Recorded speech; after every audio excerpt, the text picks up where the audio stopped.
Send a notice out.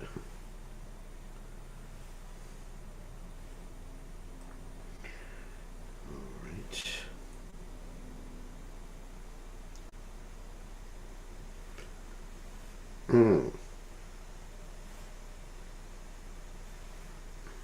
check to make sure we are online.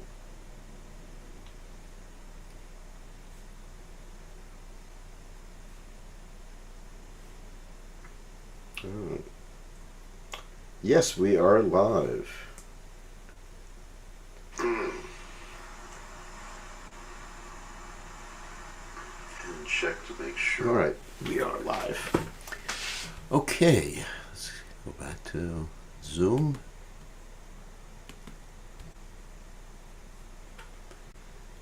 Got it. Okay, get the guitar out.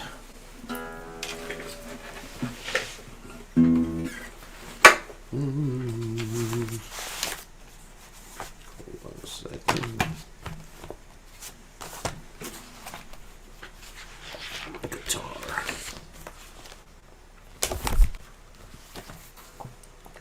Okay, we'll do Viva Varishesha. How about that?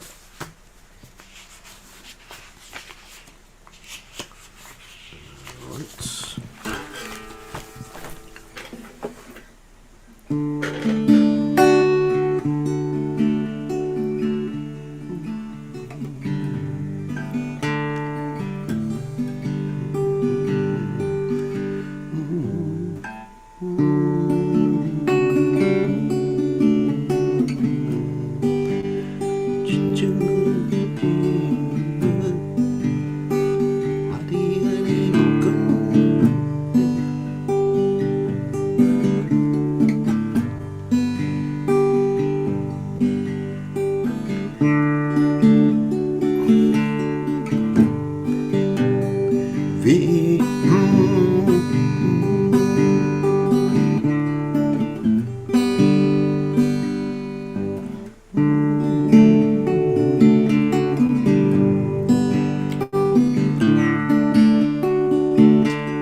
Krishna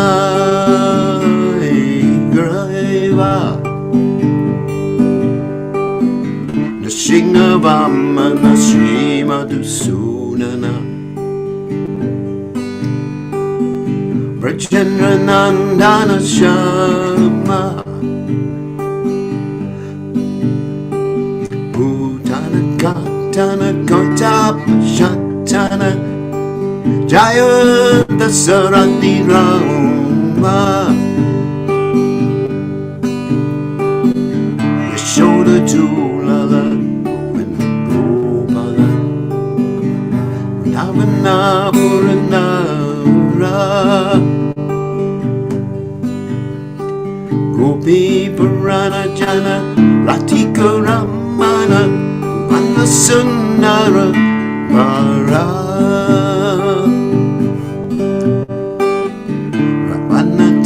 Koro, Makanta Gopi Janavastra Hade Brajera Grakula Gopak Davolo Jita Jivam Shina Re Yogendra Vandana Srina Vandana Jana Maya Kore Nakina Nirana Upamanoara Mohana Bamshi Parihare Yasoda Nandana Shavazurana Nikunya Rasa Vilase Kanana Saparayana Lavibina Nivase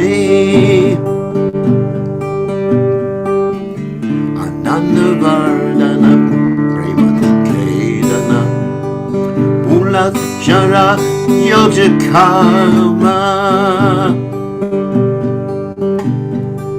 Ubagana Kana Chitar No Nana Samasta Guna Kana Dama Yamuna Jivana Kili Rayana Manasa Chandra Takora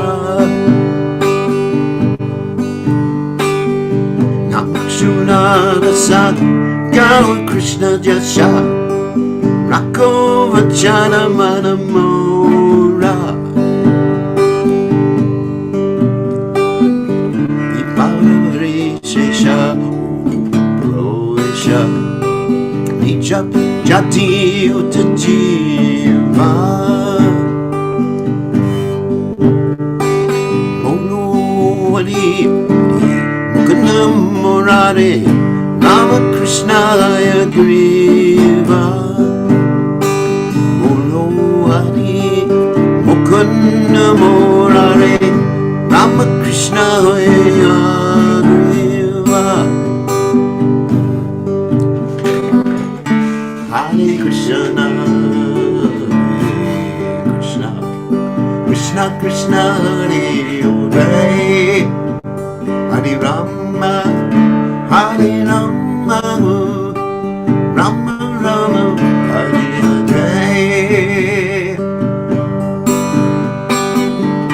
Hare Krishna Krishna Krishna Krishna Hare Hare Hare Rama Hare Rama Rama Rama Hare Hare Hare Krishna Hare Krishna Krishna Krishna Hare Hare Rama Hare Rama Rama Rama Hare Hare Jaya Prabhupada Prabhupada Jaya Prabhupada Prabhupada Prabhupada Prabhupada Jaya Prabhupada Prabhupada Haribo Haribo Haribo Jai Om Vishnupad Paramahamsa Parabhikacharya Also Teta Satashi Shimad His Divine Grace Savaya Charana, the Bhaktivedanta Goswami Mahashila Prabhupada Ki Jai.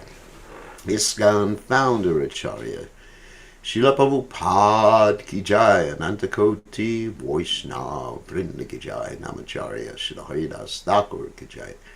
Param Se Kaho Shri Krishna Chaitanya Prabhu Nityananda Shidwaita Gadadha Shivasari Gaur Bhakta Vrinda Ki Jai. Shri Shri Radhakrishna Gopikopinath Shaimakunda Radhakunda Giri Govardhan Ki Jai. Vrindavanam Ki Jai. Maturam Ki Jai.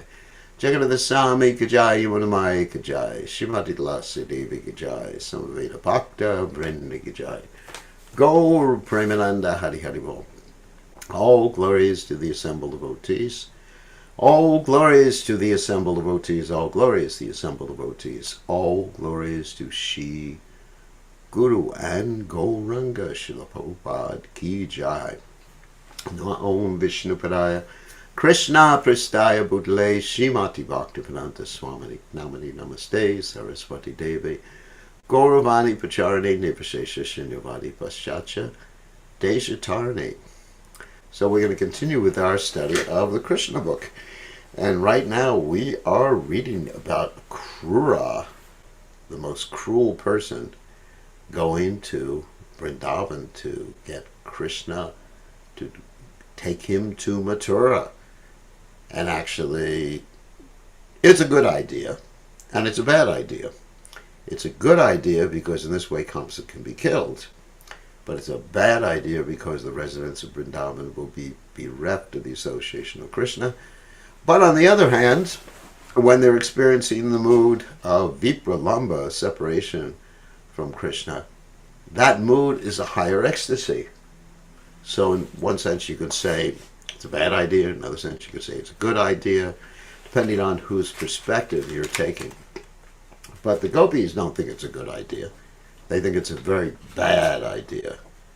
At the same time, because they're feeling or going to feel intense separation from Krishna, they get connected more with Krishna.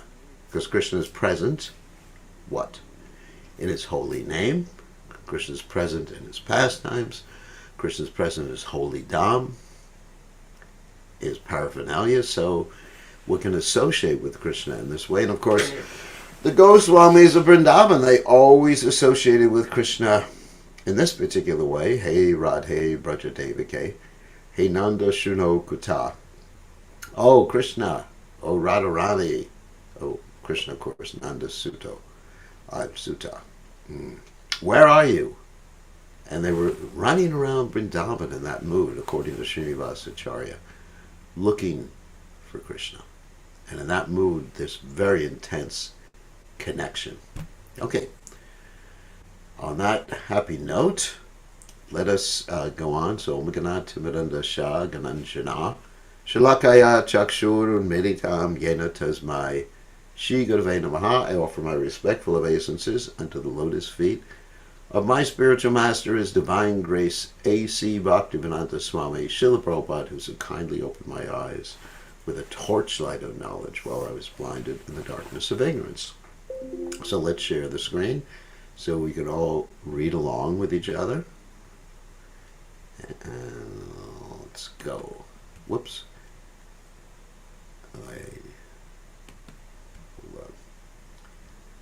So, share the screen. Alright. Oh, here it is.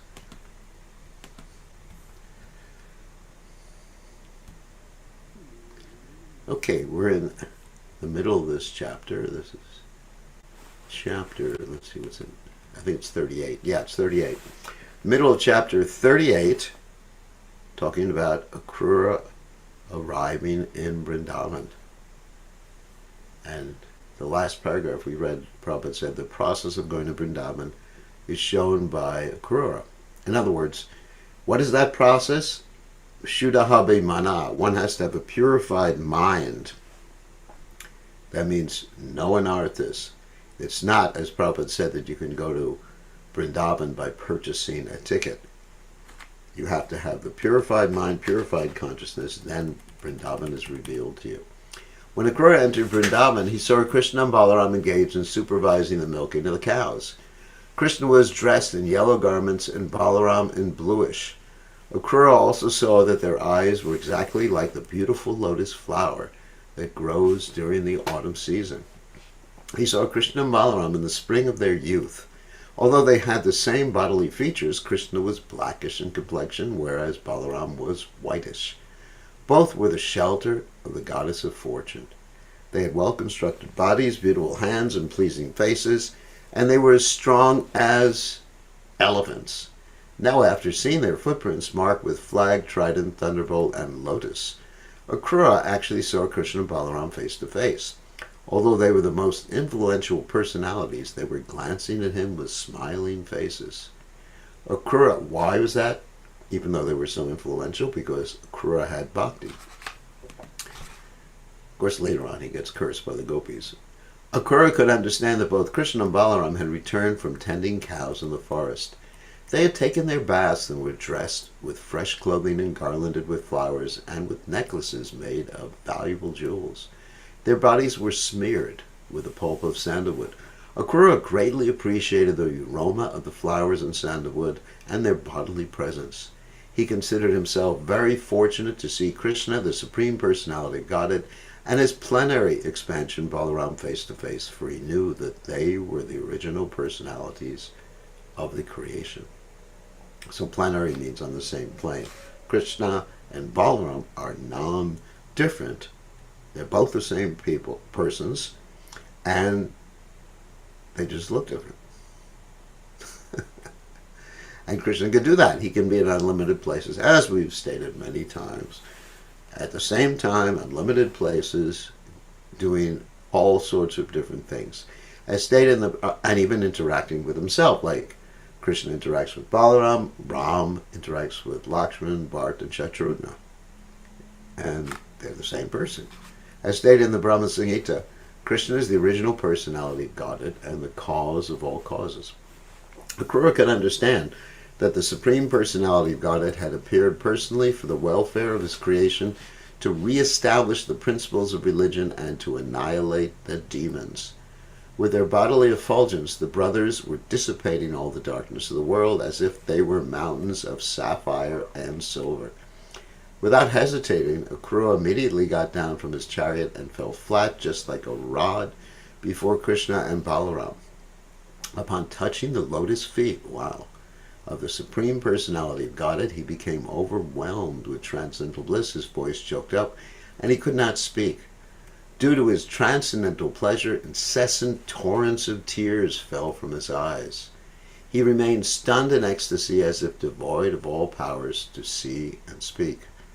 Lord Krishna, who is very kind to his devotees, raised Akrura with his hand and embraced him. It appeared that Lord Krishna was very much pleased with Akrura.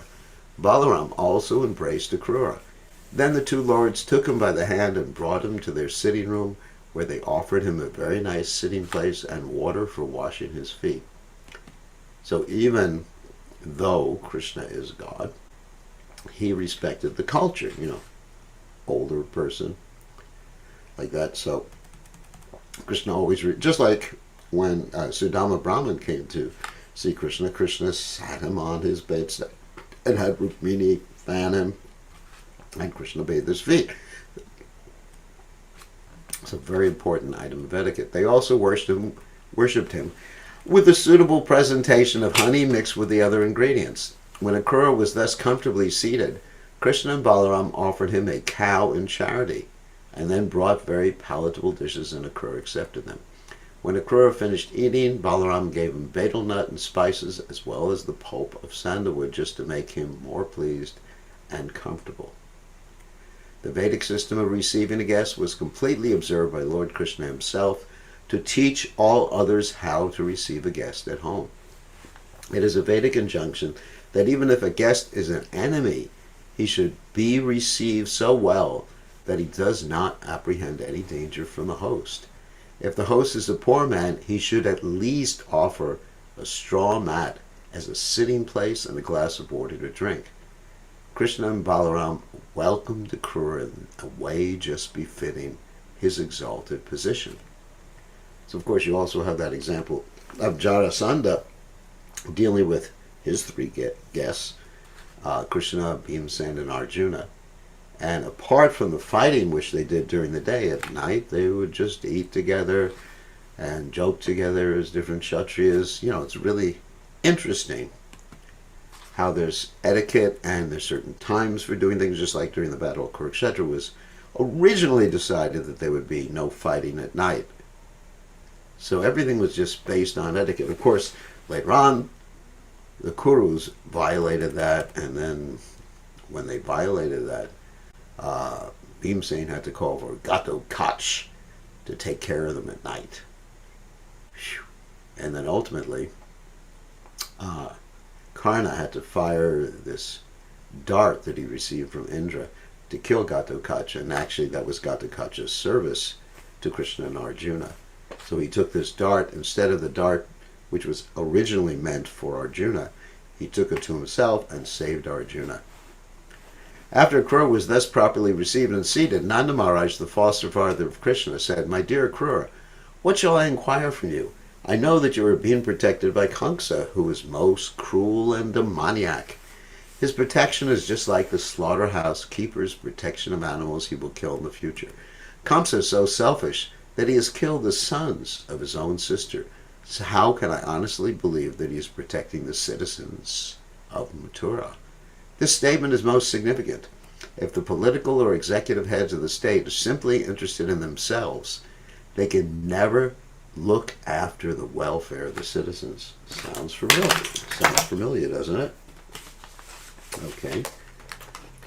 So, as Nanda Maharaj spoke to Akrura with pleasing words, Akrura forgot all the fatigue of his day's journey from Mathura to Vrindavan. So thus ends the Bhaktivedanta purports of the 38th chapter of Krishna, Akrura's arrival in Vrindavan. So that's the second half of 38 we read today. Now we're going to go on to 39. So these are heart-wrenching stories. Akrura's return journey and his vision of Vishnu Loka within the Yamuna River. Akrura was warmly received by Lord Krishna and Nanda Maharaj and offered a resting place for the night. In the meantime, the two brothers, Balaram and Krishna, went to take their supper. Akrura sat on his bed and began to reflect that all the desires he had contemplated while coming from Mathura to Vrindavan had been fulfilled. Lord Krishna is the husband of the goddess of fortune. Being pleased with his pure devotee, he can offer whatever the devotee desires. But the pure devotee does not ask anything from the Lord for his personal benefit. After taking their supper, Krishna and Balaram came to bid good night to Akrura and asked him how Kamsa was dealing with their friends and relatives. Krishna then inquired into Kamsa's plans. The Supreme Personality of Godhead then informed Akrura that his presence was very welcome. Krishna inquired from him whether all their relatives and friends were well and free from all kinds of ailments. Krishna stated that he was very sorry that his maternal uncle Kamsa was the head of the kingdom. He said that Kamsa was the greatest anomaly in the whole system of government and that they could not expect any welfare for the citizens while he ruled. Then Krishna said, "My father has undergone much tribulation simply from my being his son. For this reason also he has lost many other sons. I think myself so fortunate that you have come as my friend and relative, my dear uncle Akrura. Please tell me the purpose of your coming to Vrindavan." It's interesting how Krishna actually obviously understood that Vasudeva was his father. After this inquiry, Akrura, who belonged to the dynasty of Yadu, explained that the recent events in Mathura, including Kamsa's attempt to kill Vasudeva, the father of Krishna. He related all the things which had happened after the disclosure by Narada that Krishna was the son of Vasudeva, hidden by Vasudeva in the house of Nanda Maharaj. Akrura narrated all the stories regarding Kamsa. He told how Narada had met Kamsa and how he himself was deputed by Kamsa to come to Vrindavan. Akrura explained to Krishna that Narada had told Kamsa all about Krishna's being transferred from Mathura to Vrindavan just after his birth and about his killing all the demons sent by Kamsa. Akrura then explained to Krishna the purpose of his coming to Vrindavan, to take him back to Mathura. After hearing of these arrangements, Balaram and Krishna, who are very expert in killing opponents, mildly laughed at the plans of Kamsa. They immediately informed Nanda Maharaj that Kamsa had invited all the coward men and boys to go to Mathura to participate in the ceremony known as Dhanur Yajna. Dhanur means, of course, a bow, and Yajna means a sacrifice. Whoops, let me just do something on the screen here. I just want to keep the chat window open in case there's a problem. I forgot to do that. Alright, so Kamsa wanted them all to go there to participate in the function. On Krishna's words, Nanda Maharaj at once called for the coward men and asked them to collect milk and all kinds of milk products to present to the king in the ceremony. He also sent instructions to the police chief of Vrindavan to tell all the inhabitants about Kamsa's great Dhanur Yajna function and invite them to join. Nanda Maharaj informed the coward men that they would start the next morning. They therefore arranged for the cows and bulls to carry them all to Mathura. When the gopis heard that Akrura had come to take Krishna and Balaram away to Mathura, they became overwhelmed with anxiety.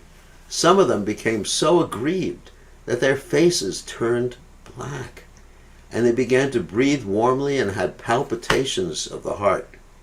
They discovered that their hair and clothes immediately loosened. Hearing the news that Krishna and Balaram were leaving for Mathura, others who were engaged in household duties stopped working as if they had forgotten everything, like a person who is called forth to die and leave this world at once. Others immediately fainted due to separation from Krishna. Remembering his attractive smile and his talks with them, The gopis became overwhelmed with grief. They all remembered the characteristics of the personality of Godhead, how he moved within the arena of Vrindavan, and how with joking words he attracted all their hearts. Thinking of Krishna and of their imminent separation from him, the gopis assembled together with heavily beating hearts. They were completely absorbed in thought of Krishna, and with tears falling from their eyes, they spoke as follows. O Providence! Actually, we're dealing with this particular part of the Bhagavatam in Bhagavatam class, because this is actually from the Bhagavatam. So Providence is another form of Krishna. And I explained when I was giving the class a few days ago that Providence can be equated with the time factor. And as Krishna says in the Gita, Kalo Osmi. He said, I am time. And I've come to basically to kill everybody. And also, Mritu Sarva Haraschaham, I am all devouring death, which is actually a manifestation of the time factor. So, O Providence, in one sense that's Krishna, and a manifestation of Krishna. You are so cruel. It appears that you do not know how to show mercy to others. By your arrangement, friends contact one another, but before they can fulfill their desires, you separate them. This is exactly like a child's game that has no meaning. It is very abominable that you arrange to show us beautiful Krishna, whose bluish curling hair beautifies his broad forehead and sharp nose, and who is always smiling to minimize all grief in this material world, and then arrange to separate him from us. O Providence, you are so cruel. But most astonishingly, you appear now as Akrura, which means not cruel. In the beginning, we appreciated your workmanship in giving us these eyes to see the beautiful face of Krishna. But now, just like a foolish creature, you are taking away our eyes by not letting us see Krishna anymore. Krishna, the son of Nanda Maharaj, is also very cruel. He must always have new friends. He does not like to keep friendship for a long time with anyone. We gopis of Vrindavan, having left our homes, friends, and relatives, have become Krishna's maidservants. But he is neglecting us and going away. He does not even look upon us, although we are completely surrendered unto him. Now all the young girls of Mathura will have the opportunity. They are expecting Krishna's arrival, and they will enjoy his sweet smiling face and drink its honey. Although we know that Krishna is very steady and determined, we are afraid that as soon as he sees the beautiful faces of the young girls of Mathura, he will forget himself. We fear that he will become controlled by them and will forget us, for we are simple village girls. He will no longer be kind to us. We therefore do not expect Krishna to return to Vrindavana. He will not leave the company of the girls in Mathura. Now, there's several things going on here. As far as providence as it is applied to ordinary persons in this material world, it acts exactly like that. It separates people. People meet for some time, and I gave the example in class that we can be compared to pieces of seaweed. Let's say we have different family relationships, country relationships, village relationships, all these different, and then, just like the pieces of seaweed sometimes float together, and then they float and they go to opposite ends of the ocean. And these pieces of seaweed, other than ourselves, we, or the Bhagavatam, considers to be like fallible soldiers. We think we can take shelter of these pieces of seaweed, and we have some eternal relationship. Of course, Krishna consciousness, we do have an eternal relationship with our spiritual master and with the other devotees who go back to home, back to Godhead. Like Prabhupada said, we will have an ISKCON in the spiritual world. So we won't be bereft. Of course, we will look differently. It's not that because you have a male body or female body or you're a certain age, of course the ages change. I certainly wouldn't want my body eternally. Oh my God. Eternally an old guy. So anyway, you look differently. You have a spiritual body composed of Sat, Chit, and Ananda, and you are the body. There's no duality. Duality means there's a difference between the soul and the body, but in the spiritual world, the soul is the body is the soul. The gopis began to imagine the great functions in the city of Mathura. Krishna would pass through the streets, and the ladies and young girls of the city would see him from the balconies of their respective houses. Mathura city contained different communities known as Dashahara, Bhoja, Andaka, and Satvata. All these communities were different branches of the same family in which Krishna appeared, namely the Yadu dynasty.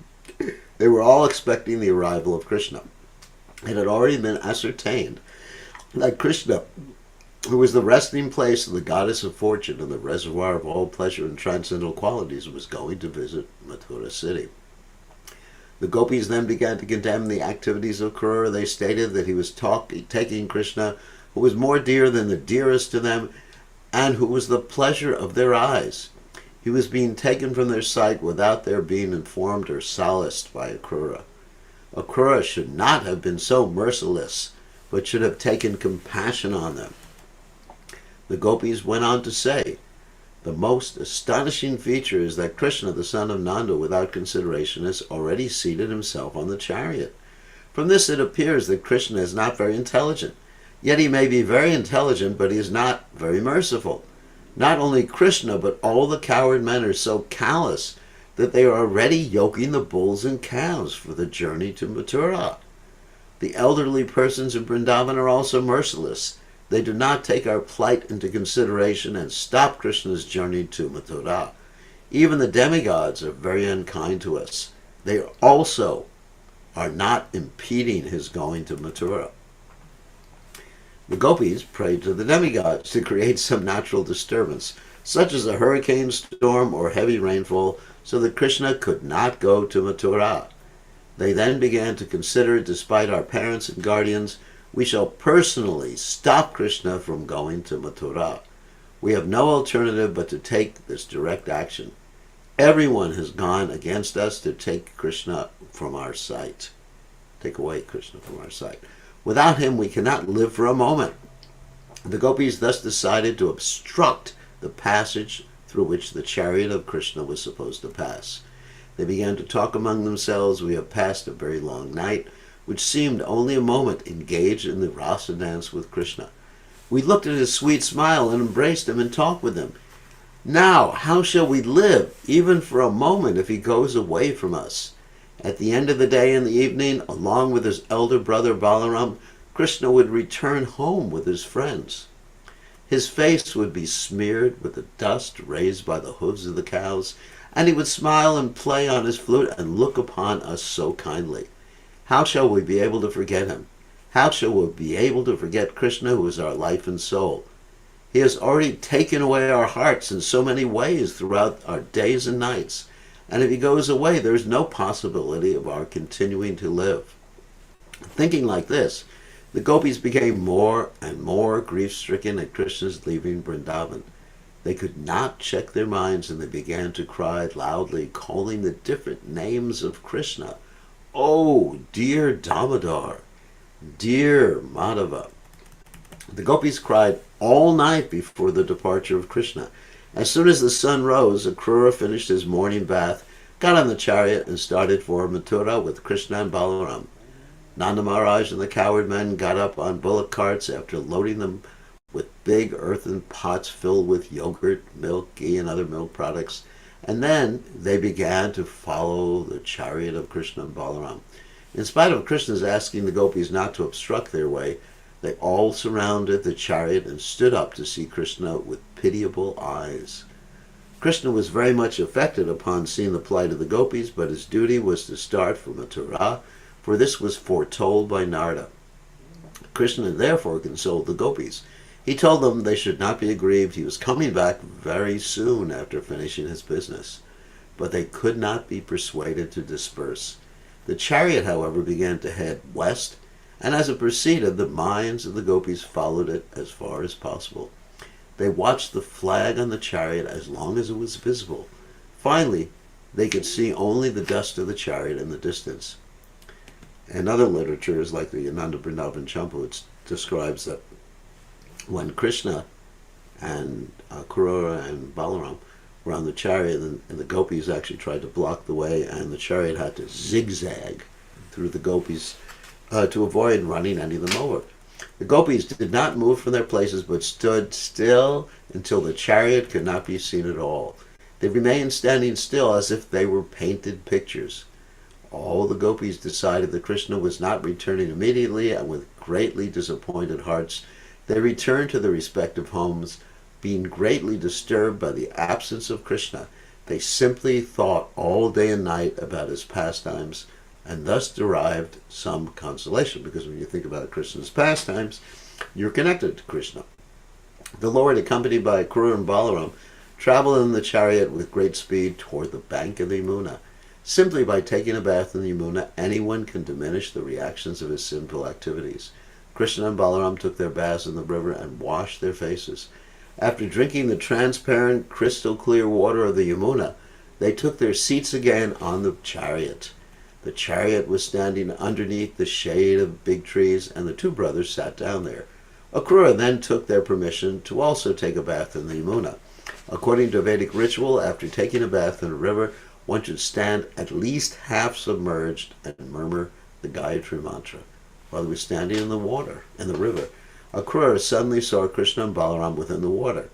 He was surprised to see them there because he was confident that they were sitting on the chariot.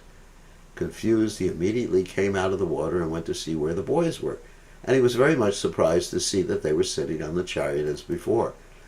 When he saw them on the chariot, he began to wonder whether he had mistakenly seen them in the water. He therefore went back to the river. This time he saw not only Krishna and Balaram, but many of the demigods and all the Siddhas, Charanas, and Gandharvas. They were all bowing down before the Lord. He also saw Lord Sheshanaga with thousands of hoods.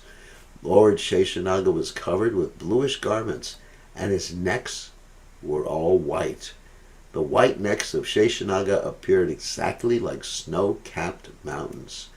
On the coiled lap of Sheshanaga, Krishna was sitting very soberly with 4 hands. His eyes were like the reddish petals of the lotus flower. In other words, when Krishna leaves Vrindavan, he doesn't leave Vrindavan in his original form. He leaves Vrindavan in his Vasudev expansion with 4 hands. Of course, when he does get to Mathura, he hides those extra 2 hands. So he appeared as he did in Vrindavan. Not exactly the same, because it's an expansion. Krishna expands in his original form, even though he's not manifest, at least externally to the gopis and others. Krishna always remained in his unmanifest form in Vrindavan, a prakata form. In other words, after returning to the Yamuna, Akrura saw Balaram turn into Seshanaga and Krishna turned into Mahavishnu. He saw the four-handed Supreme Personality of Godhead smiling very beautifully. The Lord was very pleasing to all and was looking toward everyone with a merciful glance.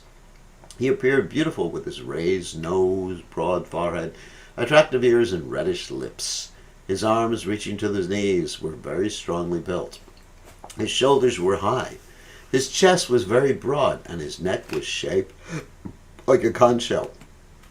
His navel was very deep, and his abdomen was marked with 3 lines. His hips were broad and big, resembling those of a woman, and his thighs resembled the trunks of elephants. The other parts of his legs, the joints and lower extremities, were all very beautiful. The nails on his feet were dazzling, and his toes were as beautiful as the petals of a lotus flower. His helmet was decorated with very valuable jewels. There was a nice belt around his waist, and he wore a sacred thread across his broad chest.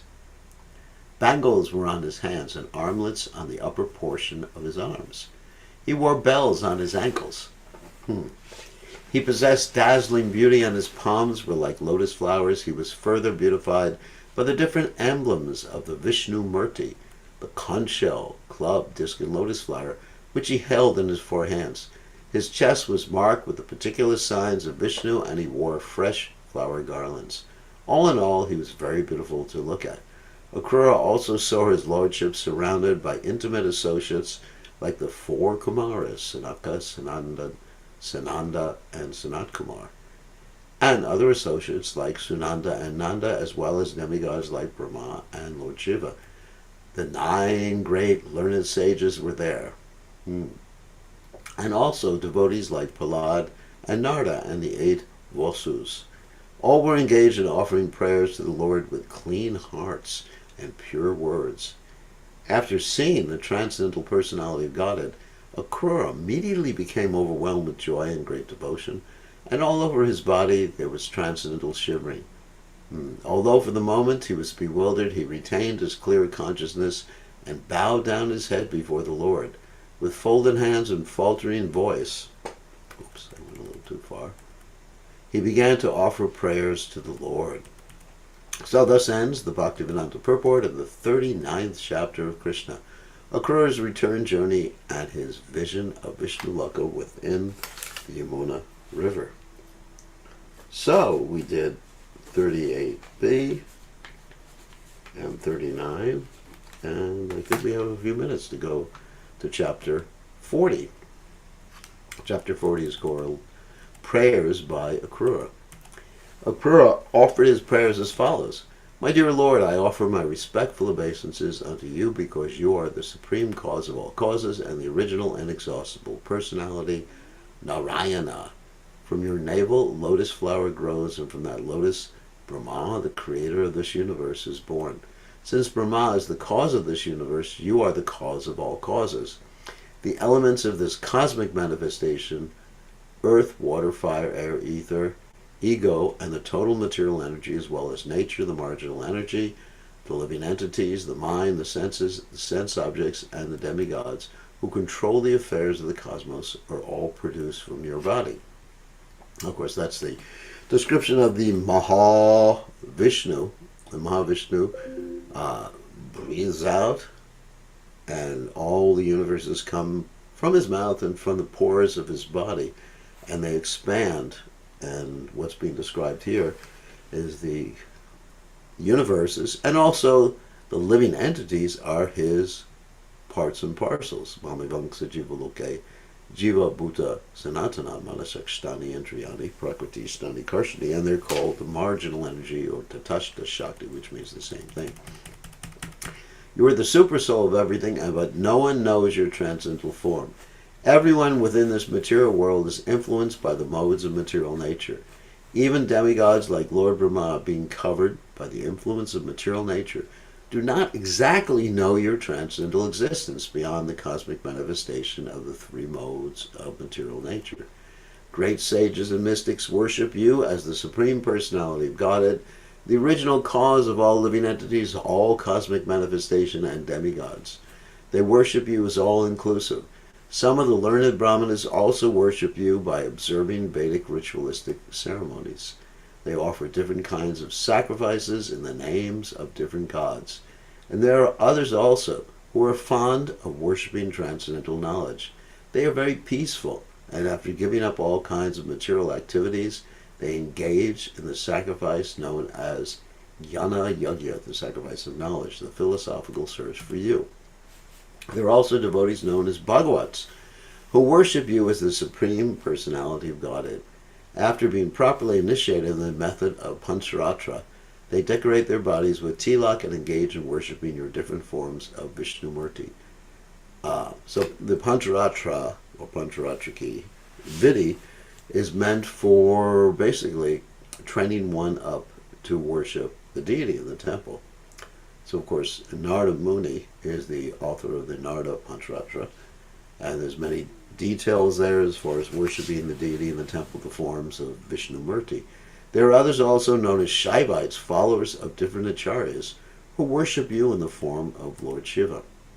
It is stated in the Bhagavad Gita that worship of demigods is also indirectly worship of the Supreme Lord. Krishna says, but it's avidi purvakam. It's the wrong path. But such worship is not orthodox because the worshipable Lord is the Supreme Personality, Godhead Narayan. Demigods such as Brahma and Shiva are incarnations of the material qualities, which are also emanations from the body of Narayana. Actually, there was no one existing before the creation except Narayan, the Supreme Personality of Godhead. The worship of a demigod is not on the same level as worship of Narayan. And of course, there's that famous verse I've quoted many, many times. Yastu Narayanam Devam, Brahmarudradi Daivatasamitvayinayava Viksheta, Sapashandi Bhavetruvam. One who considers the demigods like Brahma and Shiva to be equal to or independent of Vishnu, that person is a Pashandi, which means atheist or outcast. Akrura said, although the minds of those who are devotees of the demigods are fixed on a particular demigod because you are the super soul of all living entities, including the demigods, worship of the demigods indirectly goes to you. Sometimes, after flowing down from the mountains during the rainy season, small rivers fail to reach the sea, some reach the sea and some do not. Similarly, the worshippers of the demigods may or may not reach you. There is no guarantee. Their success depends on the strength of their worship. And Krishna Book Gita also says that, if one desires to worship a particular deity, then Krishna makes that person's faith strong. It's interesting. Because Krishna is reciprocating, yayatamam prapajantetam sataiva bhajamiham, with one's desires. As a super soul, he gives one intelligence, matakshmitir, jnanamaponam cha, he gives one faith according to your desire. So basically, we should have a desire to worship and serve the Supreme Personality of God. And then Krishna says, what dadami buddhi yogam tam, yenamam upayantite, I will give you intelligence, how you can come to me. According to the Vedic principles, when a worshipper worships a particular demigod, he also conducts some ritual for Narayan, Yeshua, for, as it is mentioned in the Bhagavad Gita, the demigods cannot fulfill the desires of their worshippers without the sanction of Narayan or Krishna. The exact words used in the Bhagavad Gita are Mayaiva Hitan Hitan, which means that the demigods can award some benediction after being authorized by the Supreme Lord. When a demigod worshipper comes to his senses, he can reason as follows. The demigods can offer benedictions only after being empowered by the Supreme Lord, so why not worship the Supreme Lord directly? Such a worshipper of the demigods may come to the Supreme Personality of Godhead, but others who take the demigods as the all and all cannot reach the ultimate goal. So one should understand that Krishna says, Aham Adurahi Devanam, I'm the source of all the demigods. Nityo Nityanam Chaitanam Chaitanam Eko Bahunam Yo Bhadati Kama. I'm supplying and maintaining all the living entities, which includes the demigods. Demigods are like Krishna's cabinet, like the president or prime minister. They have cabinet members, and these cabinet members assist the president or prime minister. That's all. And they're jiva souls, like you and me, except for Lord Shiva is a special category, and they assist the Supreme Personality of Godhead. So the Supreme Personality of Godhead doesn't have to get his hands dirty by touching the material energy. It's described that Krishna never touches the material energy. In fact, his impregnation of the living entities within the material energy is done through his glance. Okay, Akrura continued to pray, my dear Lord, the whole world is filled with the three material modes of nature, namely goodness, passion, and ignorance. Everyone within this material world is covered by these modes, from Lord Brahma down to the non-moving plants and trees. My dear Lord, I offer my respectful obeisances unto you, because you are beyond the influence of the three modes. Except for you, everyone is being carried away by the waves of these modes. That's what Bhagavad Gita says. Everyone's forced to act helplessly. My dear Lord, except for pure devotees, my dear Lord, fire is your mouth, the earth is your feet, the sun is your eye, the sky is your navel, and the directions of your ears, this universal form. Space is your head, the demigods are your arms, the oceans and seas are your abdomen, and the winds and air are your strength and vitality. All the plants and herbs are hairs on your body, the clouds are the hair on your head, the mountains are your bones and nails, the days and nights are the blinking of your eyelids. Prajapati, the progenitor, is your genitals, and the rains are your semen, or semen. So, in other words, this is not Krishna's personal body.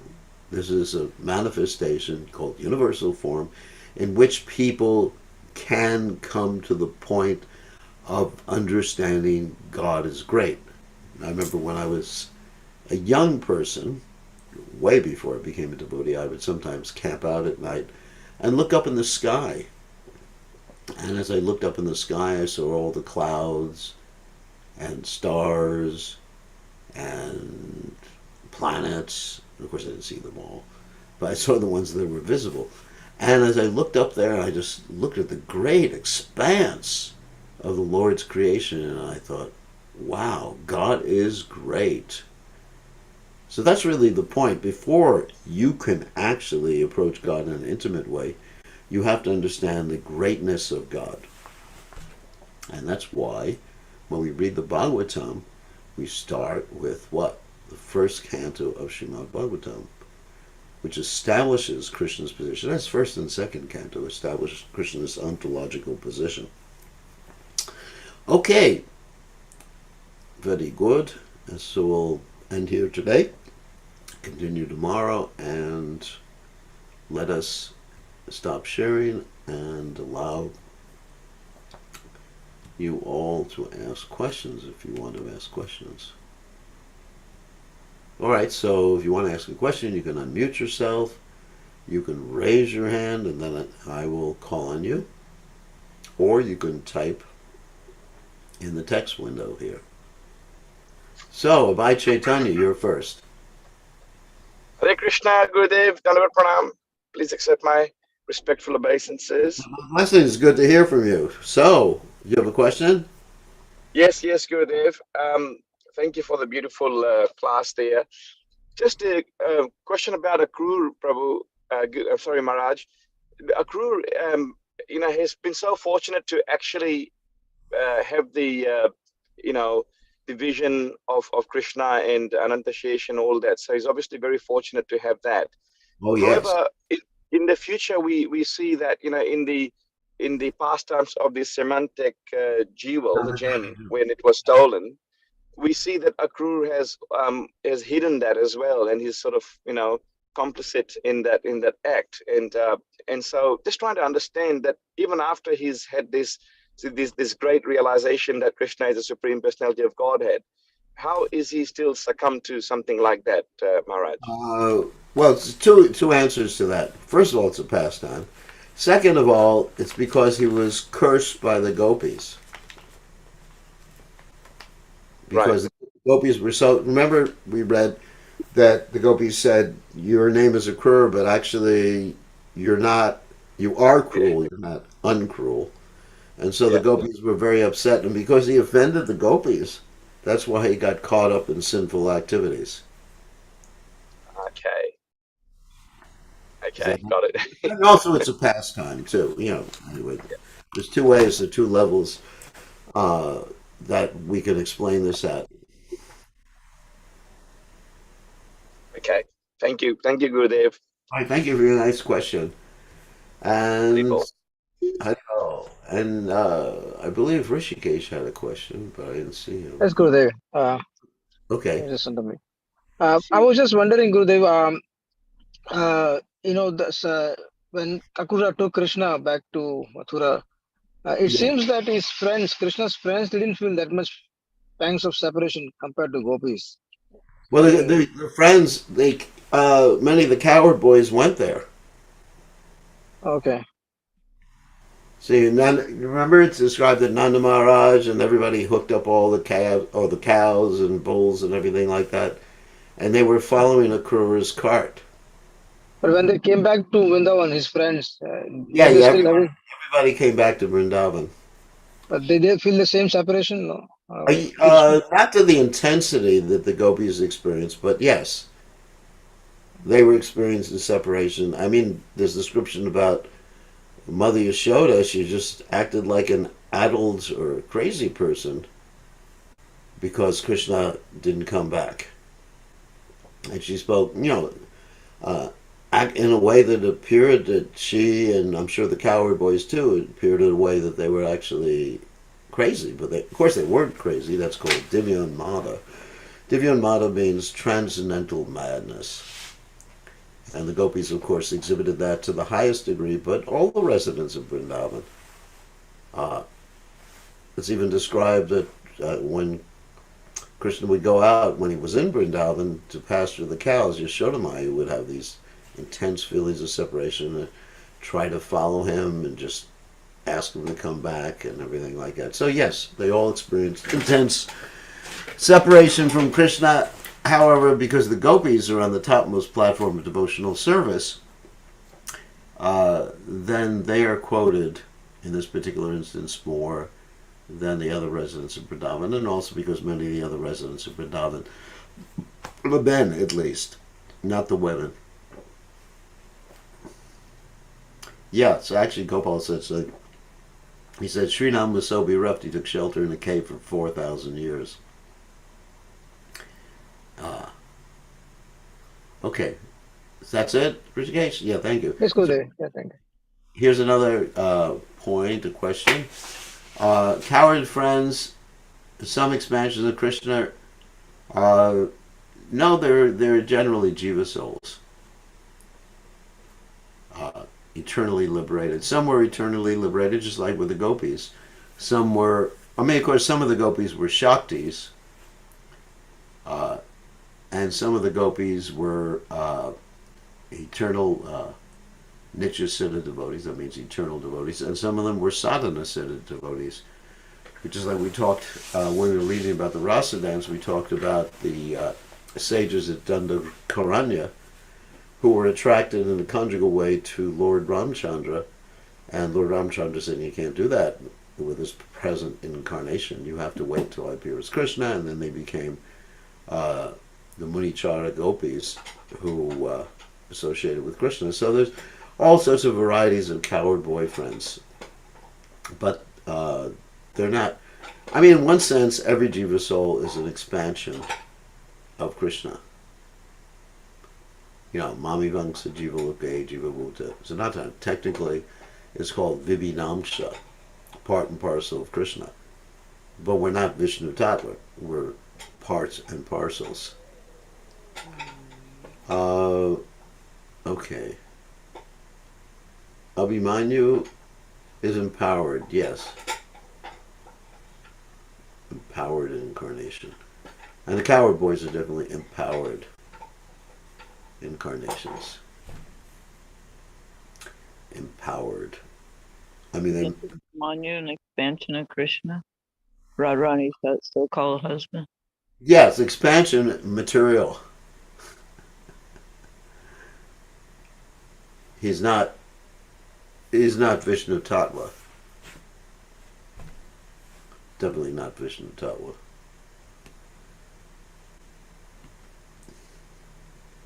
Yeah, he is empowered, but he's definitely not Vishnu Tattva.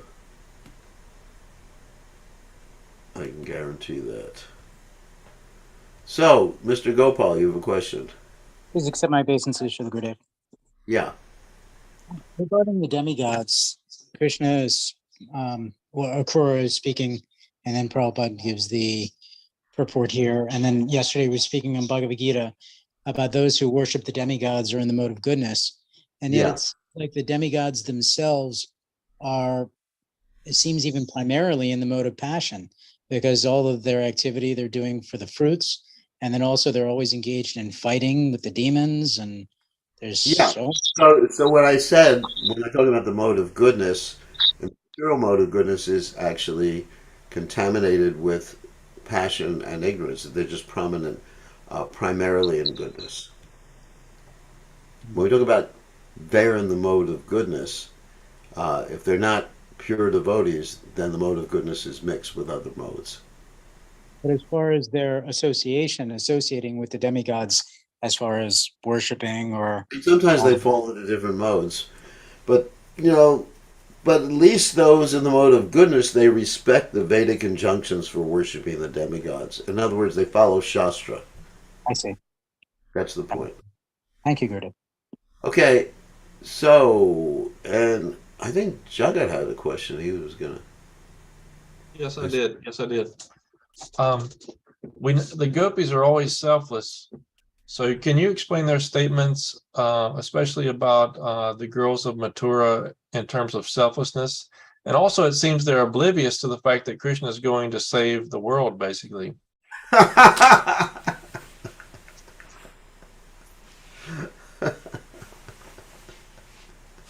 That's actually good. Well, in terms of selfishness, there's this anger, which is one of the indirect rasas. And they're very angry with Krishna. This is part of the relationship. It's not actually selfishness. They're trying to give pleasure to Krishna. I mean, it's hard to imagine how in this material world, if someone is envious or if someone is angry at someone else, well, actually, they're angry.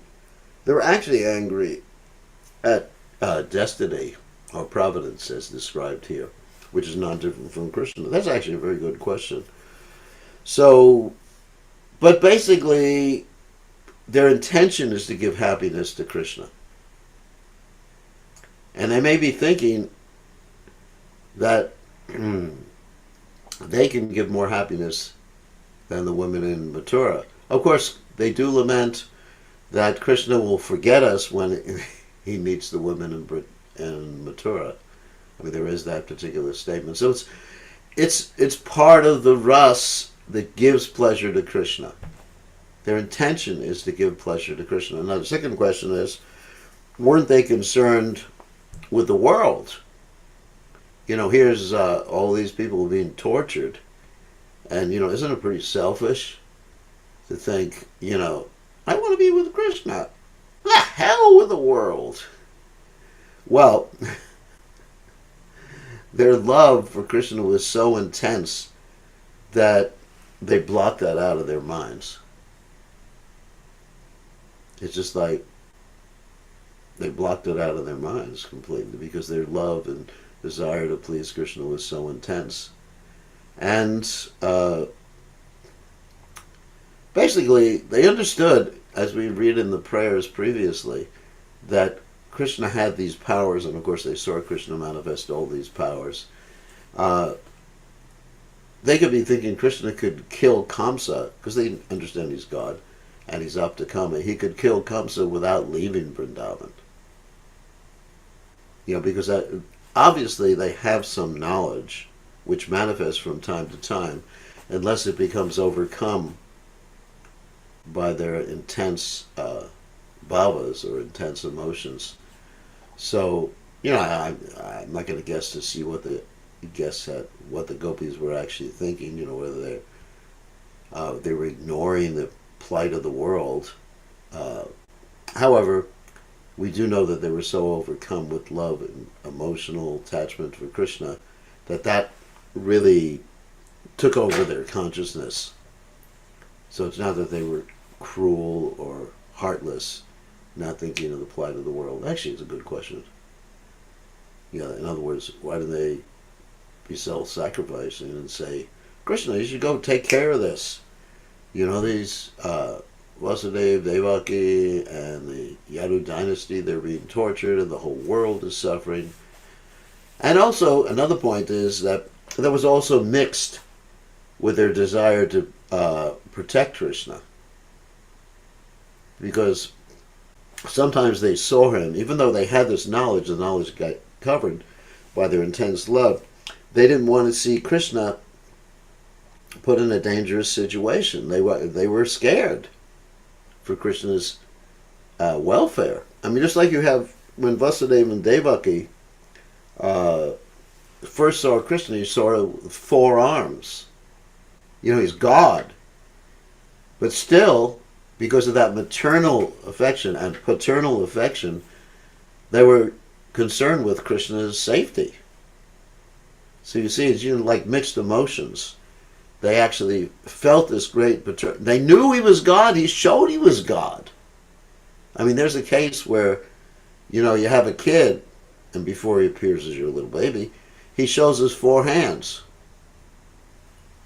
And so they should have just thought, you know, he's God. He can handle it himself, right? You know, he has 4 arms. He has all the symbols, the chakra and the club and the disc, and you know, the lotus and the lotus flower. Whoops! What happened with my camera? Hold on a second. Well, this camera is sometimes it goes out of focus. Anyway, so better not to see me. So So, but still, he proved he was God to them, and because the maternal and paternal affection was so strong, they were still worried. Does that make sense? Yes, Srila Gurudev. Okay, good question. Actually, these are really deep, intelligent questions. Okay, we have to end now. Thank you very much. All glories to His Divine Grace. A.C. Bhaktivedanta Swami Srila Prabhupada is so merciful to give us this highest knowledge about the Supreme Personality of Godhead. I mean, we are so fortunate. And we are assured, according to Krishna and the Gita, of a future birth that is very auspicious, or going back to Godhead, or being born in a family of transcendentalists. We are assured of that by Prabhupada's mercy. Wow. Okay. Thank you, Srila Prabhupada. Thank you, thank you, thank you. Okay. On that happy note, we will end. All glories to His Divine Grace, Srila Prabhupada. We'll see everybody